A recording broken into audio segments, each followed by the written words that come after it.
Sampurasun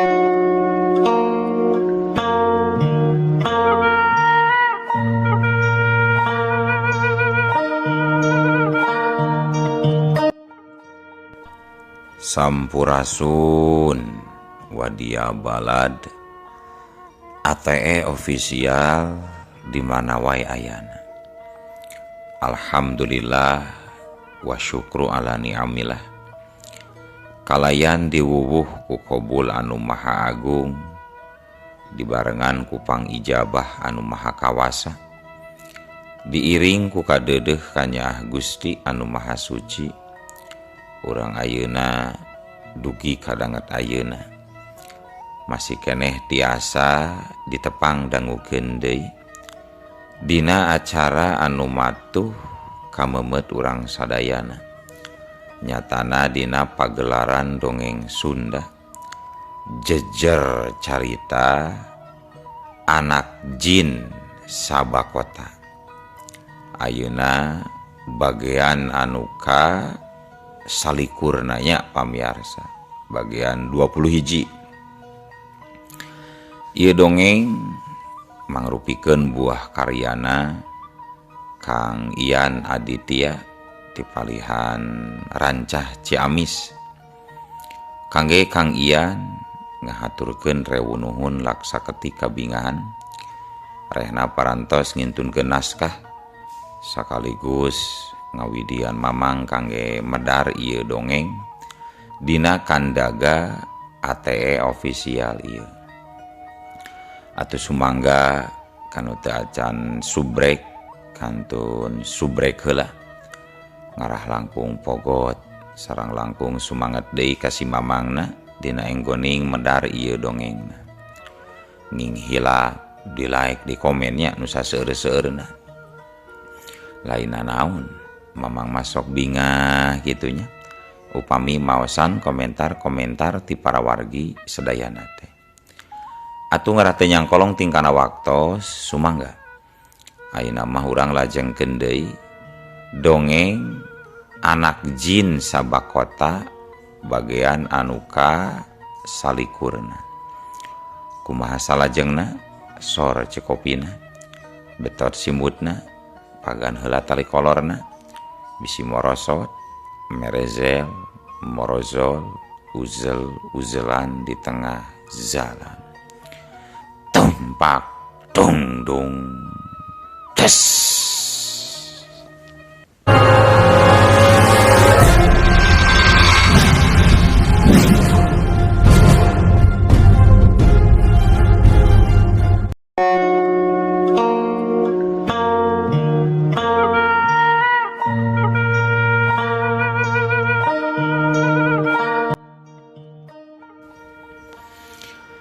Para wargi sadayana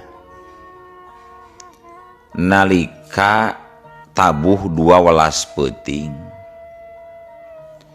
harita hujan karekrat diganti ku hawa tiis anu pating selesep nyocok kana tulang sandi. Taya basa anu kaluar iwal ti kabingung anu ngalimpudan pangeusih otak anu saban waktu mikiran picaraeun sangkan hirup leuwih hade. Sakapeung mah lamun keur mikir kitu dirina sok ingat kana omongan nu jadi kolot. Cenah sanajan jungkir balik usaha beurang peuting dug hulupet nyawa, tapi ari eueuh dina buku gedena mah bari jeung teu dikersakeun sing nepi ka kiamat oge moal kapanggih selenti hasil usaha anu dipigawe. Akhirna jadi capek sorangan alatan ngudag-ngudag dunya anu teu beunang-beunang.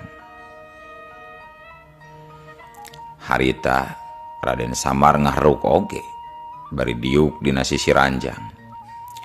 Sedengkeun Neng Mita mah tibra deui sanggeus tadi dipepende heula. Dina dada Raden Samar nahan napas anu semu seunggah. Satuluyna jung Raden Samar cengkat tina dipan laju ngalengkah deui nuju kana balkon. didinya manehna ngabeakeun cai teh anu tinggal setengah gelas deui. Ieu kasempetan aing pikeun ngacurag si Satria Lodra jeung kroni-kronina. Meungpeung pamajikan aing sare tibra. Tapi aing kudu miraga sukma heula pikeun ngajagaan pamajikan. Kitu akhirna Raden Samar mutuskeun pikeun miraga sukma demi ngacurag Satria Lodra. Teu kungsi lila sareng sena gegerenyeman. Jeleg. Jirim Raden Samar robah jadi dua. Saterusna kembaranana laju ngabelesat ka awang-awang. Sedengkeun nu sajirim deui maturan neng Mitasare. Kebat lumampahna nu saurang Raden Samar ngambah Jomantara. Nembus hideungna Mega wanci peuting. Nyuaikeun sesa cai hujan. Tepat luhureun pamakaman Cina, Raden Samar laju nyirorot teu jauh beda we seperti alap-alap nalika nyamber mangsana. Wush. Derok-dok. Kodobrak. Kehadiran Raden Samar estu ngagerwahkeun panghuni kubur. Ngaruntageun pangaciana para lelembut. Kasup Satria Lodra jeung Jin Hideung anu racleng alatan tangkal caringin tempatna ngageugeuh rungkan. Waduh, nengeyeun daun dieu teu ngideung. Cek Satria Lodra semu kaget. Sedangkan Jin Hideung awakna nyang saya dina tutunggul makam. Walah, sugana ya karuhun ngamuk jika nama ieu Lodra. Sing waspada euy. Temal Jin bongkok bari kentak hudang. Dina pada eta Raden Samar geus ngabedega gagah naker. Nangtung dina luhureun suhunan makam Cina. Jubahna kekelebetan katiup angin. Leungeunna sidakep, buukna ngariab ditebak angin. Matana mencerong seukeut ka Jin Hideung jeung ka Satria Lodra. Laka adalah orang kedatangan tamu agung Lodra. Ngan hanjakal datang nanyieun karuksakan. Nepi ka tega. Tempat cicing urang diruntageun Lodra. Kitu ceuk si Jin Hideung ka Satria Lodra. Sedangkan mata delengna beuki miring mencerong ka Raden Samar. Ai baru oge putra mahkota. Hehe. Paingeun atuh datangna mawa kariweuhan. Hanjakal si geureusna tadi bawa. Coba mun sakalian bawa pikeun urang samemeh dibikeun kasih banas bati. Tembal Satria Lodra sinis. Harita Raden Samar beungeutna reupkeun rai pias lir beusi atah beulem nalika ngadenge omongan kitu ti dua makhluk surasowan. Bangsat, jaga omongan ilaing makhluk jahat bisa dijebloskeun ka penjara jero taneuh deuleu. Sanggeus ngomong kitu, Raden Samar gentak nyapukeun jubahna ka hareup. Maka sapada harita seleber sagulung angin cukup kuat narajang Jin Hideung jeung Satria Lodra. Belas barabat julung. Eta dua jin teh gentak nyingkah bari dina kayaan pias sabab panerajang Raden Samar ka cidarongkahna ngabalukarkeun taneuh pemakaman amburadul nyarangkah barulah ngakibatkeun tempat eta jadi lobat tulang taleng manusia anu kagusur ti jero kubur. Edan, ieu mah budak teh, budak ngorate. Edan pisan. Awas singiat Lodra. Cek Jin Hideung bari ngayakeun serangan balesan. Corelat. Gerakan Jin Hideung sacorelat narajang ka Raden Samar. bet teterak duak cedak. Tiap gempuran saktina ditakis ku Raden Samar. Jurus-jurus jin hideung hiji oge teh nu mampu nembus kana digdayana kahebatan putra mahkota Surasowan. Ya, Jin hideung ngagorowok barang jeung ngaluarkeun jurus simpenanana. Bum, cebrot koloyong. Jin hideung ngoloyong nalika tenggeulana diadu jeung kakuatan Raden Samar. Sugan medan ieu mah. Waduh, ieu tanaga meuni asa geus beak ieu. Hebat oge budak mahkota teh euy. Kitu seuk Jin hideung ku kulutusna. Sabot keur kitu Hiung cebrot alah. Jin hideung ngagoak. Awakna meceleng dihanca ku tenggeulan Raden Samar. Kudu berat. Awakna namru hareupeun Ki Satria Lodra. Tobat. Aduh ieu tulang meuni asa ringsek. Aduh. Jin hideung humaragung nahan kanyeri. Gua jeleng. Satria Lodra ngagajeleng loncat. Narajang deui ka Raden Samar, sanggeus nenjo baturna ngagoler. Wuut. Dua tenggeulan geledekna pating seleber ganas naker.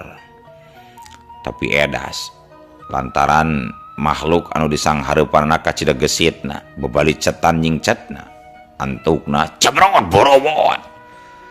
tenggeulan sakti Satria Lodra ukur ngahanca wangunan makam nepi ka runtuh burakrakan. Ulah kurang ngejar. Satria Lodra beuki tambah amarahna. Makana maena kentak narajang deui. Wut. Sabru. Gerakana lir kilat ngincer tiap bagian kelemahan lawan. Hanjakal kulantaran lawana saurang jago ngora pilih tanding. Balukarna malah ngarepotkeun ka dirina sorangan.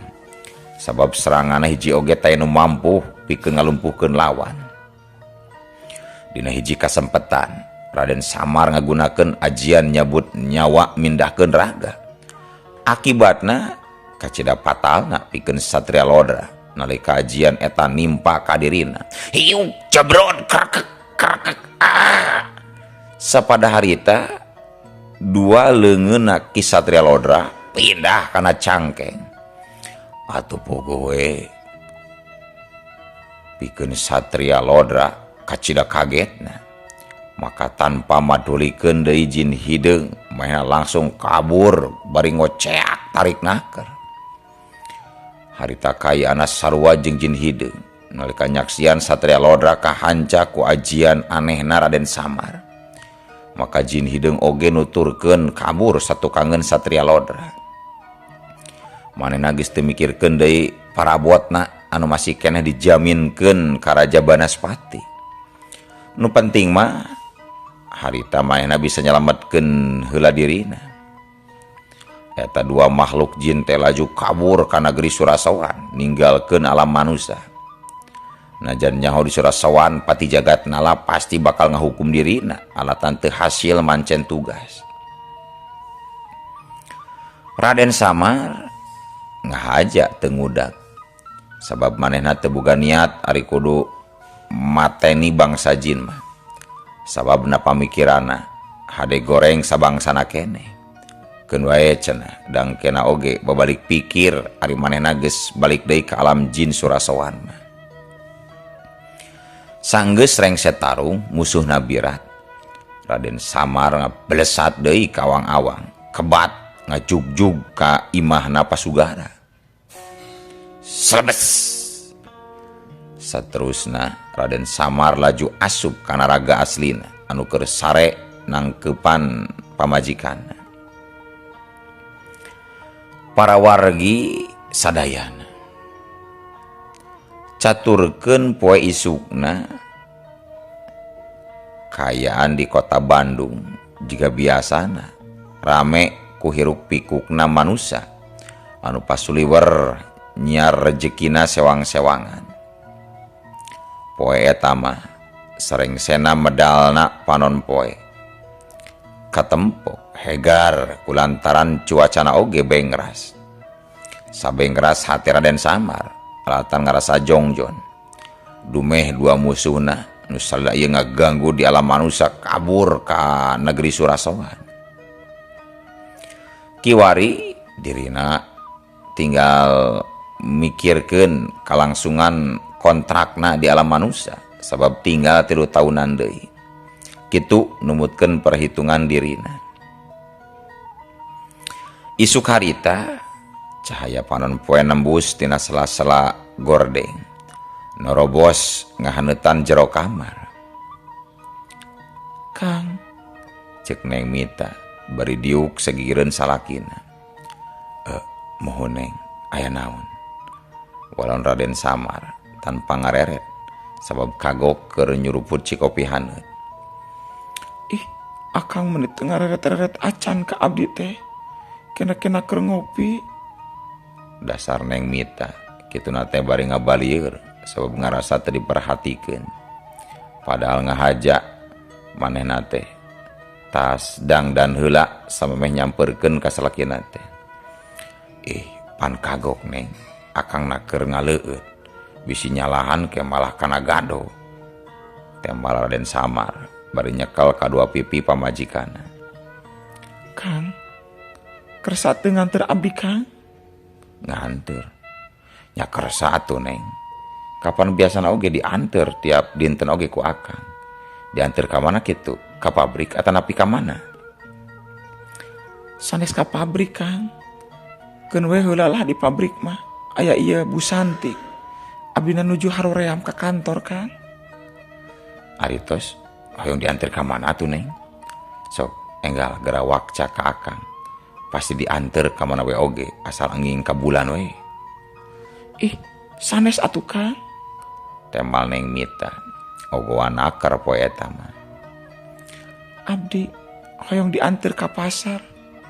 Milari anu hasem-hasem Kang."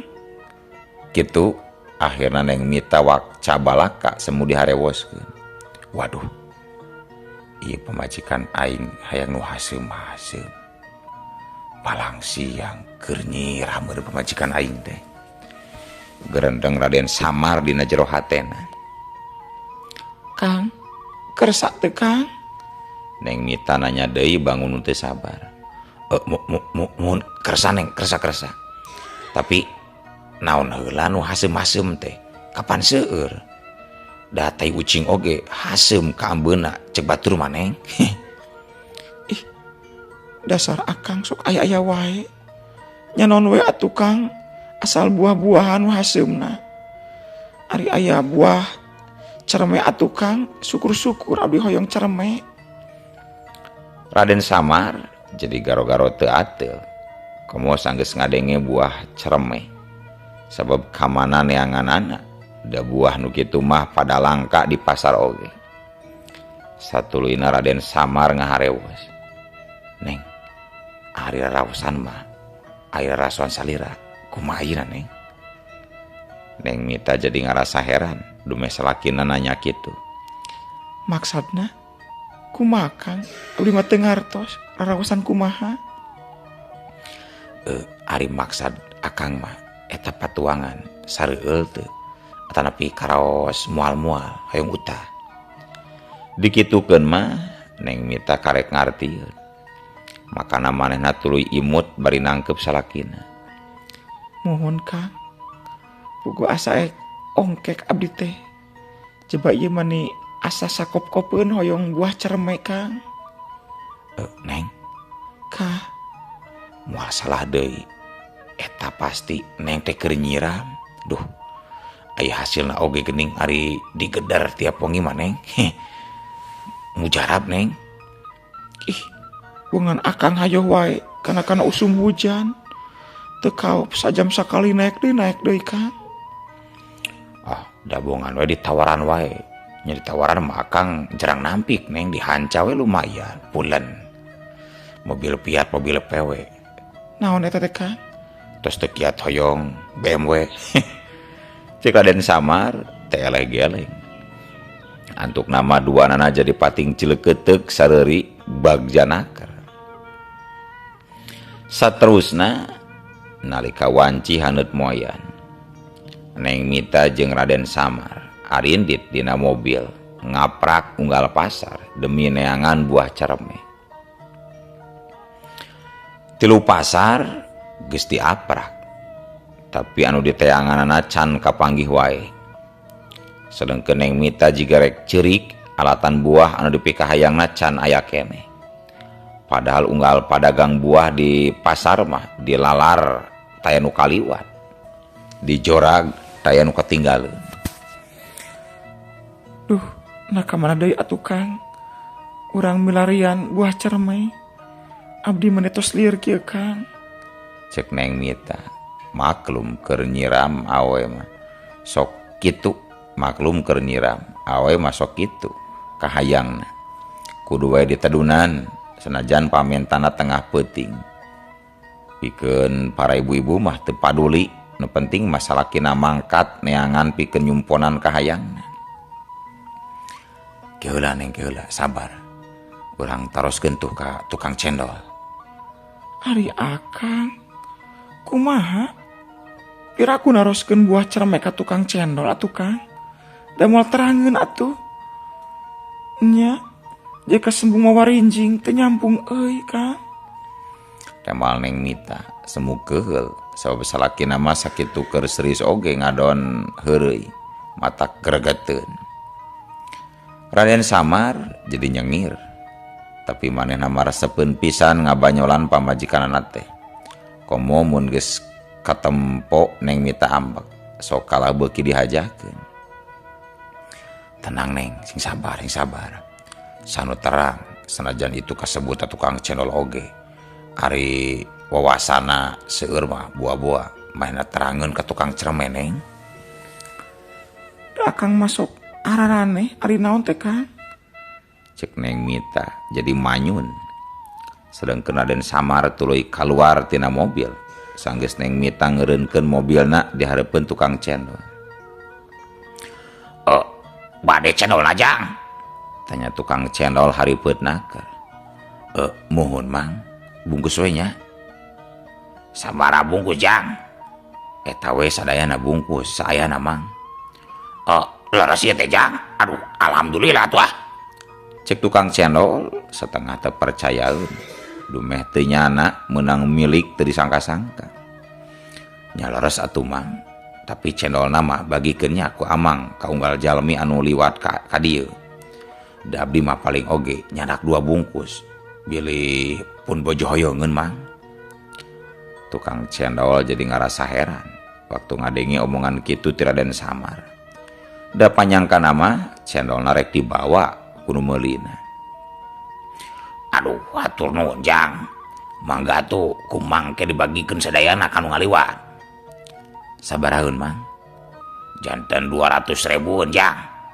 Cek tukang cendol. Satuluyna Raden Samar mikeun duit 1 juta bari sakalian sodakoh cenah. Da ongkoh kabiasana kitu Raden Samar mah. Kanyatan eta tangtuna pikeun tukang cendol mah mangrupakeun rejeki ka Cidagedena. Makana manehna nepi ka sabaraha kali nganuhunkeun jeung ngadungakeun ka Raden Samar.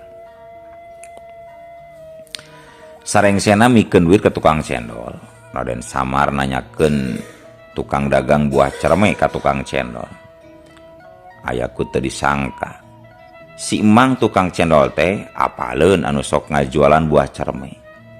Atuh puguh we Raden Samar harita keneh oge tuluy amitan saterusna indit deui dina mobil ngajugjug ka salah sahiji pasar panuduhan tukang cendol teh.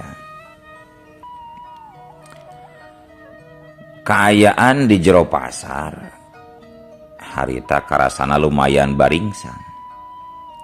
Maklum panon poe geus mimiti mancaran. Tapi najan kitu teu jadi panghalang pikeun Raden Samar jeung Neng Mita. Harita duanana seseledak di antara pagulandangna balarea demi manggihan tukang buah cermai. Aya kana 10 menitna leumpang akhirna nepi oge Raden Samar jeung Neng Mita ka salah sahiji jongko buah di jero pasar. Kabeneran jongko teh teu pati rame. Aya kana 10 menitna leumpang akhirna nepi oge Raden Samar jeung Neng Mita ka salah sahiji jongko buah di jero pasar. Kabeneran jongko teh teu pati rame. kalayan teu loba catur deui. Raden Samar tuluy ngagerowan tukang buah di eta kios sabab nu bogana keur aya di jero. Punten, Mang, punten. Cek Raden Samar bari ngetrokan tong anu dipake wadah bumbuahan. Didinya katempo aya buah cerme meuni harezo salager keneh. Mangga, Tembal sor awewe ti jero kios. Nalika awewe nyampeurkeun, tapi ana breh teh. Sanggeus padagang buah cerme kaluar, Raden Samar kacida ngagebegna. Kitu deui Neng Mita. Sabab geni anu dagang buah cerme teh tetela Neng Dea. Atuh tiluanana jadi papelong-pelong. Tapi tina nalika keur kitu, no atuh ari ujug-ujug eueuh waktosna kabujeng seep wadia balad ATE official keun atunya. Ieu dongeng teh urang cekapkeun we heula dugi ka dieu. Insyaallah enjing pageto baris dilajengkeun deui. Atuh kukitu kukieuna mamang sejamit mungkur amit mundur ti payuneun para wargi sadayana. Hayu ah. Assalamualaikum warahmatullahi wabarakatuh.